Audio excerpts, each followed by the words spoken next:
Arsène Lupin en prison de Maurice Leblanc. Tel procédé chimique agit sur la pousse de votre barbe et de vos cheveux, tel autre sur le son de votre voix. Joignez à cela 2 mois de diète dans la cellule numéro 24, des exercices 1000 fois répétés pour ouvrir ma bouche selon ce rictus, pour porter ma tête selon cette inclinaison et mon dos selon cette courbe. Enfin, 5 gouttes d'atropine dans les yeux pour les rendre hagards et fuyants.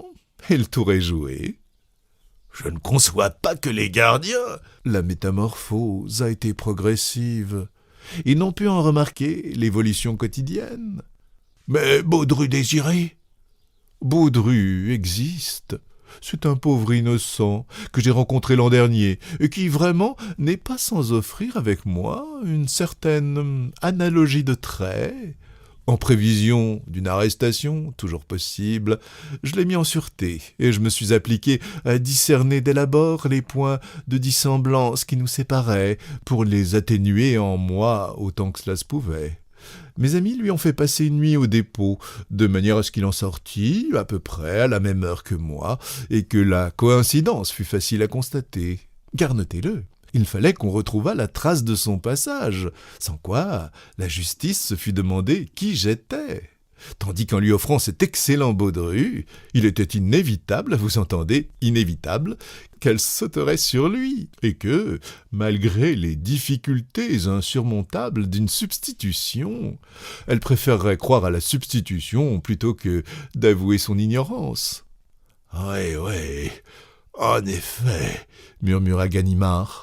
« Et puis, » s'écria Arsène Lupin, « j'avais entre les mains un atout formidable, une carte machinée par moi dès le début. L'attente où tout le monde était de mon évasion. Et voilà bien l'erreur grossière où vous êtes tombés, vous et les autres, dans cette partie passionnante que la justice et moi nous avions engagée et dont l'enjeu était ma liberté. Vous avez supposé encore une fois que j'agissais par fanfaronnade, que j'étais grisé par mes succès ainsi qu'un blanc-bec. Moi, Arsène Lupin, une telle faiblesse.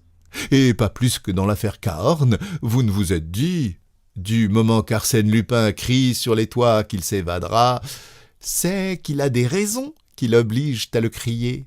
Mais sapristi, comprenez donc que pour m'évader sans m'évader, il fallait que l'on crût d'avance à cette évasion, que ce fût un article de foi, une conviction absolue, une vérité éclatante comme le soleil. Et ce fut cela, de par ma volonté. Arsène Lupin s'évaderait, Arsène Lupin n'assisterait pas à son procès. Et quand vous vous êtes levé pour dire « cet homme n'est pas Arsène Lupin », il eût été surnaturel que tout le monde ne crût pas immédiatement que je n'étais pas Arsène Lupin.